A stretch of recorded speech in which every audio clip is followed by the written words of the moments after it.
I've figured out something from the product code on that piece of scrap metal that Mega Man picked up. That robot's period of use had expired, and it was scheduled to get scrapped. I feel bad for those robots, but their expiration dates are decided by law. They were supposed to be scrapped? So why are they going crazy? This is the Mississippi King welcoming y'all back to more Let's Play Mega Man 9. In the last episode, we defeated the first 4 Robot Masters. So in this episode, we're gonna finish off the rest. Starting with Magma Man. His stage is pretty good, and I really like the music. Yeah, I haven't really talked about that very much, but the music in this game is incredible. It's one of the best soundtracks in the series. I don't know if I'd say it's the best, and frankly, I can't even really give you a proper ranking. I mean, besides, like, maybe Mega Man 2 and 3 being, like, the best 2. But this is still pretty good. It may even be in my top 5. But still, this game as a whole I wouldn't say is on par with like Mega Man 4, and I realize that's kind of a controversial thing to say, but I don't care. It's my opinion, and it's correct. Well, no, it's not, but still, I have an opinion on the internet, which is the same thing as being right. You know, in all seriousness, I'm gonna be showing off the laser trident a great deal. Like, a lot of people find all of the weapons to be pretty good. I don't think the concrete shot is good, or at least not that useful.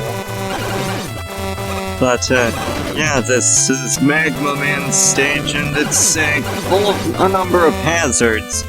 But, yeah, superhero mode includes, like, tons of tricks and lots of, like, dangerous things. It's not that easy in superhero mode. But, still, it's actually pretty easy in regular mode because, well, the traps aren't that significant. I guess I should have explained what the Jewel Satellite does. Basically, it's like the Leaf Shield, except it almost breaks the game. Okay, to be more specific, it protects you from basically a lot of different enemy attacks, like most small enemies that wouldn't take that many hits to kill, like just 1, 2, maybe 3 with your Mega Buster, but I don't know the exact numbers. Point is, it works against a good number of them. Enough to make it extremely useful. And it goes away if you, like, press the fire button again after you use it, and it also goes away if you go to the next screen, which is something that makes it different from the Junk Shield in Mega Man 7. But, as for Magma Man himself, he can be kind of tricky to fight. I am not going to deny that.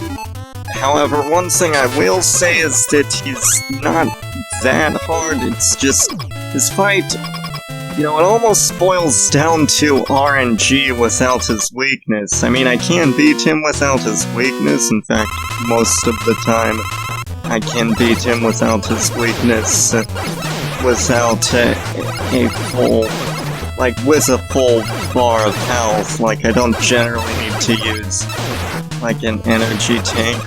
Don't need to use an energy tank at all.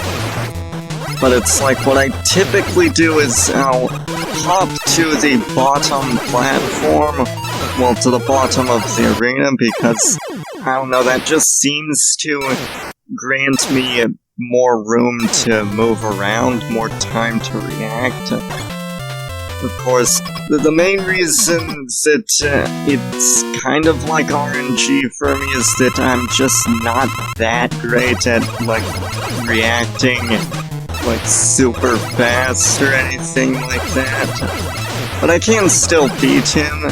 He's not that hard, but he does take some concentration.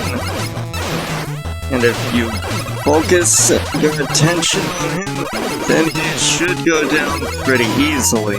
And he gives us the Magma Bazooka, which is a good weapon, I find, but I don't think it's as good as the internet says it is. It's alright. It seems to be based on the atomic fire from Mega Man 2. You can charge it up, and it doesn't use as much weapon energy, so that's a good thing. Oh, and they don't show you this. Mega Man 7 flashbacks again. But here's a new cutscene. I've upgraded Rush to help you out. Yes! Stop!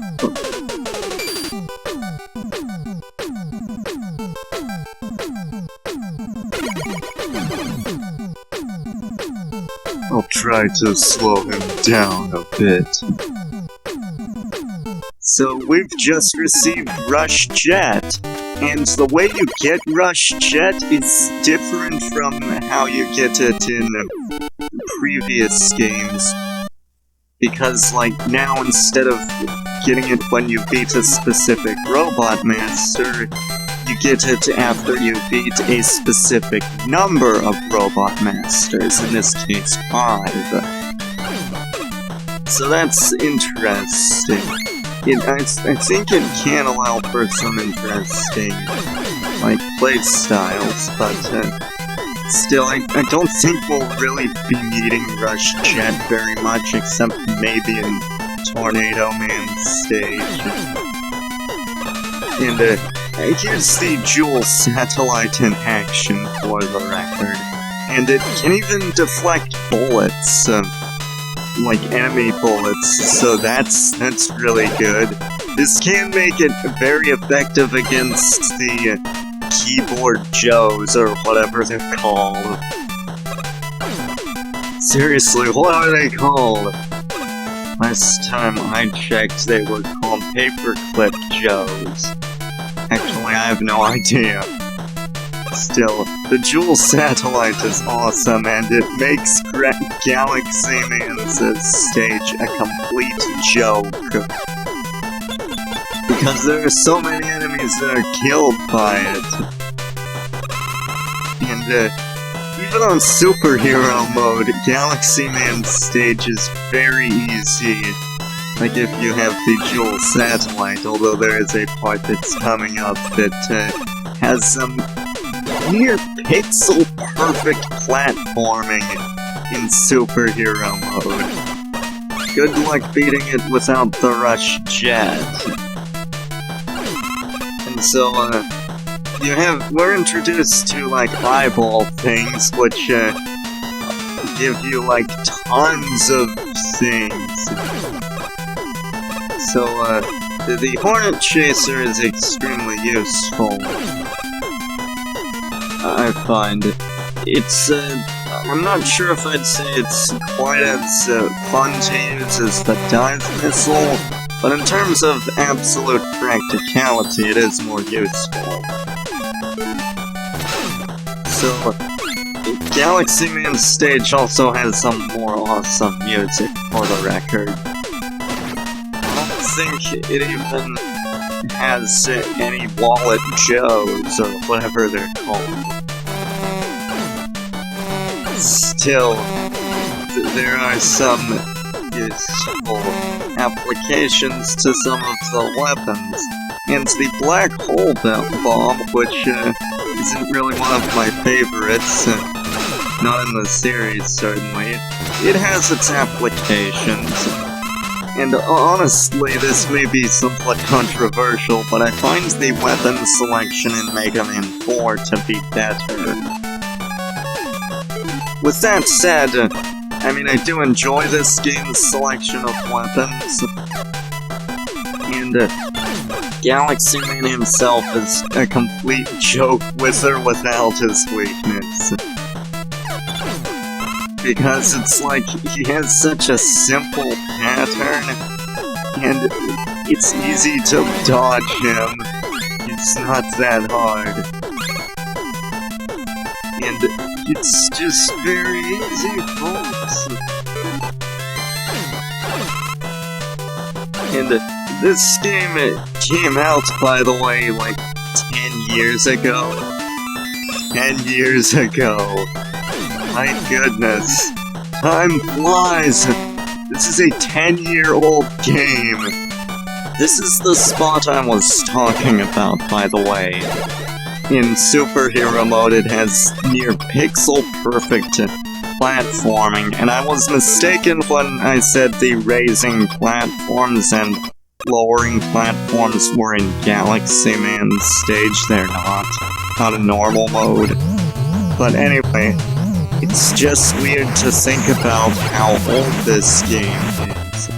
Mega Man 10 came out 8 years ago, and that is so weird because I remember when it was brand new. Basically, the black hole bomb allows you to create, well, you guessed it, a black hole that sucks in enemies. And it can be useful against like one mini-boss, the one that we encountered in Magma Man's stage. And it can be useful against a number of enemies. But after we beat Galaxy Man, it's on to Cement Man. No, it's Concrete Man. But he's looks like another familiar face. Guts Man! I mean, I'd say, what is your deal, Wily? But this wasn't designed by Dr. Wily. It was designed by Dr. Light. And Dr. Light also designed Guts Man, so I guess maybe it is still kind of weird. But Concrete Man is still an interesting stage. It's one of my favorites in the game, and it also has one of the best tracks in the game, in my opinion. So it's like, I think that overall, I think the soundtrack is better than its predecessor, Mega Man 8. So you can take that however you want, internet, but I still enjoy Mega Man 8's soundtrack. It's incredible. I could have sworn, like, when this game came out, it was like a big deal that this game was like in 8 bits. Because it's like, you don't do that. It's like most people were like trying to get the best graphics and sound, and here comes this game that's based on like the old NES games, and it's in 8-bit. And that's kind of cool, and to be clear, it's like I'm glad that Mega Man 11 is like going back to like having improved graphics, because it would have gotten old with like 3 games that use this art style, because spoiler alert, Mega Man 10 also uses this same graphical style. But here you have some annoying elephant enemy things. And, knockback is a thing, so seriously watch your step at the 3rd one. I died to this punk twice. You saw the first time, but I also died off screen. And because of that, I am going to mock Tornado Man's stage by beating it without Rush Chat. Just cause. I don't care what they say, but still. the concrete shot isn't entirely useless. It has a few applications, but it's not my favorite. But once again, I love this game's music. It's incredible. This game is easily in my top 5 Mega Man games. It's quite enjoyable, and I also enjoyed its sequel, Mega Man 10, but we'll get to that later. And so I may as well show off the Magma Bazooka. You can charge it up, and it fires like a spread shot. It's alright, but again, I don't think that it's as good as the internet says it is. Still, I find it to be quite useful in a few scenarios. And we're actually coming up on the thing, or rather, the raising and lowering platforms. These things aren't that bad in normal mode, but in hard mode, I mean superhero mode that is. Hero mode would be more like hard mode, but still, in superhero mode, they require some ridiculous platforming. Concrete Man's stage is actually pretty easy. But, yeah, if you would find Concrete Man, I also find him to be one of the easier Robot Masters. But he can be tricky. Like, it's really more that you need to get the hang of his pattern, and that can throw people off. But still, once you know what to do, he's no problem. And so now it's time to take on the final Robot Master. That would be Tornado Man, of course, whose weapon I find to be the worst in the game. It's alright, but it's like, it has some interesting utilities because it is a screen nuke, but there is a twist, and that's that it actually allows you to jump higher if you time your jump right in accordance to using it. And it, like, blows enemies off screen.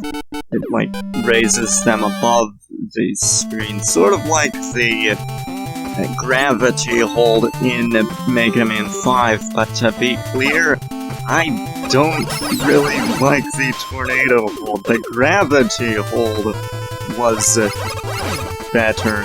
Did I say tornado hold? I meant to, like, tornado blow. That's the weapon that I'm talking about. The tornado hold was something else. It's from Mega Man 8, and I do love the tornado hold. That's a pretty good weapon. Not the tornado blow. And so, you can use the thing is, like, I find the gravity hold to be a better weapon, and it's not saying much, because you're at least given more shots. But we're coming up to some more Bracelet Joes, or whatever they're called. And these ones in this game can be a little annoying, but it's not like they're ever, like, terribly unfair, although they're placed in some pretty annoying places in superhero mode. I know I keep going on about superhero mode, but that's quite the challenge. And I don't normally say that Mega Man games can be challenging, but superhero mode is pretty difficult.